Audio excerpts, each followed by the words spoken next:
How to fix Soul's Remnant game is crashing on Steam. Right click on the game and open up the properties window. Now in the launch options you will need to add -dx11.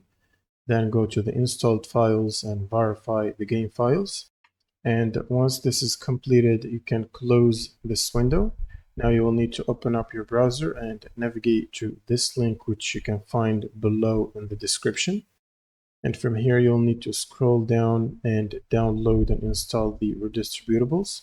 You'll need the 86 and the 64 installer, both of them. Now, when you finish this installation, it will ask you to restart your computer. So make sure to do that. And right after restarting your computer, you will need to update your GPU driver. So if you have an NVIDIA GPU, you will need this NVIDIA app installed on your computer. You can look it up from the browser and install it.